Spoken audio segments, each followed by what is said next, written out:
انت خلصت المراحل بتاعه الادمان كلها؟ يعني هل انت دخلت ديتوكس، خلصت اعراض انسحاب، وبعد كده رحنا هافوي قعدنا فيه المده اللي احنا محتاجينها ناخد البرنامج واشتغلت جوه برنامج فعليا، ولا كنت داخل علشان تقضية واجب وان انا المفروض اخلص مده معينه؟ انا هنا محتاجه اوضح لك بس حاجه، ان انت لو دخلت حتى مكان علاجي خلصت المده وبعدين طلعت، انت هنا كده ما تعافتش، انت يا دوبك بس امتنعت عن المادة. فانت قعدت المدة، قعدت الشهور وسبت الاسفل، بس انت جوه اصلا ما اتغيرتش دماغ المدمن ذات نفسها.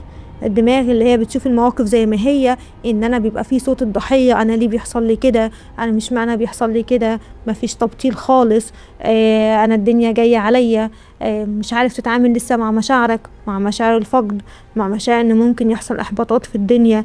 فكل ده انت لسه ما تعاملتش معاه. طب فرضا ان انت فعلا دخلت واشتغلت برنامج وطلعت وانتكست تاني، ده معناه ان انت ما احترمتش عجزك وما احترمتش فكرة الادمان.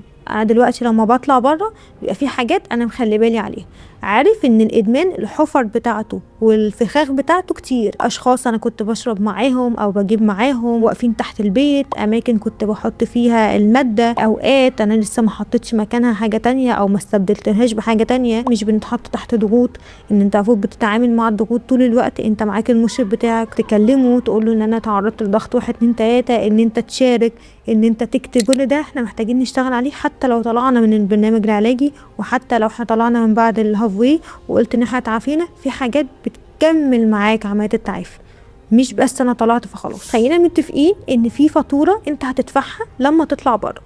ليه؟ ان في ناس انت اتعاملت معاها بطريقه مش كويسه، في ناس كانت قطع عليك في وقت من الاوقات. الحاجات دي وانت بتطلع بره بعد ما تخلص البرنامج العلاجي وتبقى شخصيه مختلفه، هتقابل ده عائق، ان الناس لسه محتفظه بنفس الصوره بتاعتك بتاعت زمان. اما طلبك ان انت تشوف التغيير دلوقتي، ده مشكله عندك. ليه؟ لان احنا محتاجين نقبل ان دي فاتوره هتاخد وقتها عقبال ما نسددها. فاحنا هنا محتاجين نصنف ما بين حاجتين: بيئه احنا محتاجين نبعد عنها خالص، لان البيئه دي بتعتبر تريجر بالنسبه لنا، وبيئه تانية هي علاقات صحيه بس لسه في فواتير، ناس لسه حاكمه عليا، الناس لسه مش عارفه تشوف النسخه الجديده. احنا هنا بنصبر وبنقبل وبنكمل البرنامج بتاعنا علشان افعالنا هي اللي تعكس التعافي بتاعنا.